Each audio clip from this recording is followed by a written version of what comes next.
Ships started wrecking on the east coast of the United States about the time shipping came to the United States.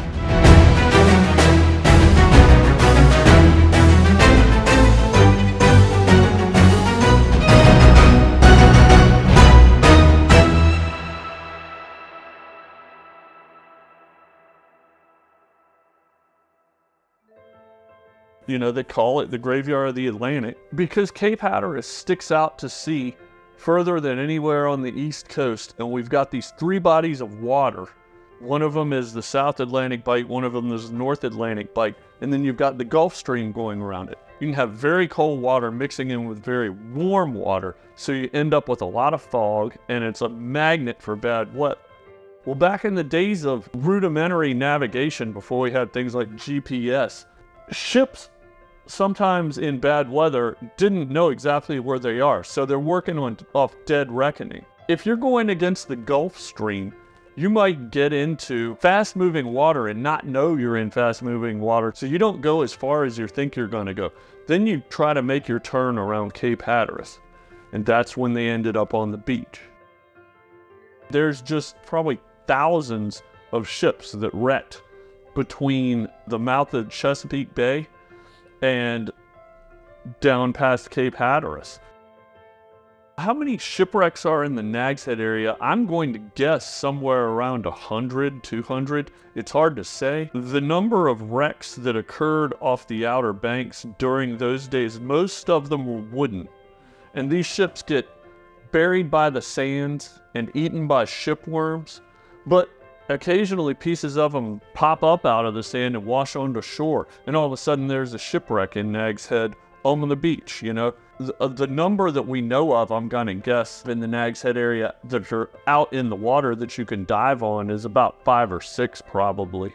The sand moves around underwater, and some days you'll go to a place where you know there's a shipwreck and you can't even find it. I've seen this on the Explorer site. I've seen it completely buried, one little piece sticking out. And then I've been there and it was 10 feet deeper where all the sand had washed it off.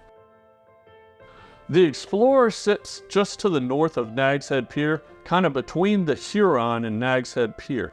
It was a tugboat, a United States Emergency Shipping Board from World War I, was built in Savannah, Georgia, was being towed north, and it had never even been run yet. And it washed ashore in a storm, I believe in 1919. And it's this tugboat wreck that has all the features of a tugboat, like the tow bits and a big single boiler and a big engine. But that's a really cool wreck. Well-known one is the Laura Barnes, which is down in the dunes at the end of South Nags Head. And that's a great big schooner that washed aground. And then other pieces of shipwrecks are constantly washing around out there. There's the wreck that's at the town hall, which was hauled off the beach just after, I believe it crashed through Jeanette's Pier. They don't even know exactly what it is. They suspect it may be a number of vessels, but it's hard to identify these wooden wrecks because there's so many of them. But there's any number of deeper shipwrecks out there. Of course, you need to take a boat to them, and you have to have enough diving skills to dive, you know, close to 100 feet. Nags Head's got a lot of interesting stuff. Well, the Huron was a United States Navy, I believe it was a third-class man-of-war. And it was built in Chester, Pennsylvania, and it wrecked in 1877. And there was great loss of life on the Huron because the life-saving service was not yet manned full-time year-round. And after the Huron disaster, I mean, it was national news. They started getting more funding for the United States Life-Saving Service, which turned into the Coast Guard. My name's Chad Motes, Captain, Nags Head Ocean Rescue. So we're on location here at Bladen Street Beach Access in Nags Head, North Carolina. This is the site of the Huron shipwreck. Located just off coast here, about 250 yards, is the shipwreck of the USS Huron, and approximately 98 people perished in that shipwreck. We touched on this in the history of life-saving because it was an important point. Prior to that, the USS Life-Saving Service was a seasonal operation which did not start until December. The USS Huron went down late November of 1877 because it was such a significant event and a large number of people died. So in 1878, they appropriated the funds to make it a year-round operation for the USS Lifesaving Service. For people that are competent swimmers, it's fairly accessible. It lies somewhere between 12 to 16 feet down. Quite visible when the water's clear on clear days. Some years we have a lot of clear days when we see a lot of people swim out, kayak out, and visit the site.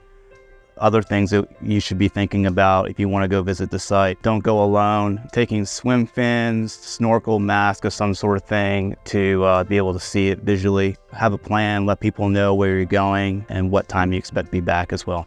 Speak to the lifeguard just if there's any hazards, if we've got strong rip currents that day. Nearest lifeguard stands about a quarter mile to the north at Bonnet Street Beach Access, so 2 accesses to the north. Somewhere else you can go to check conditions if lifeguards aren't out yet. Love the Beach, Respect the Ocean, produced by Dare County Emergency Management. We've got QR codes on our trucks, on our stands, you can scan to go to that site, but it gives you local rip current forecast as well as ocean conditions forecast for the day. One of the things we strongly discourage is fishing or spearfishing over the site to respect the visitors that are trying to go out there and see the historical site. It is a nationally registered historical site, so it is protected, and removing anything from the site is strictly prohibited. You can expect to see a variety of sea life out there. Well, you're going to see a lot of really cool fish. I mean, there's no question. The triggerfish and the sheep's head are all over these shipwrecks. And then sometimes I've seen barracudas and sharks on the Huron before. On any given day, you can see anything. I've seen manta rays swimming over the Huron before. It's just an amazing place.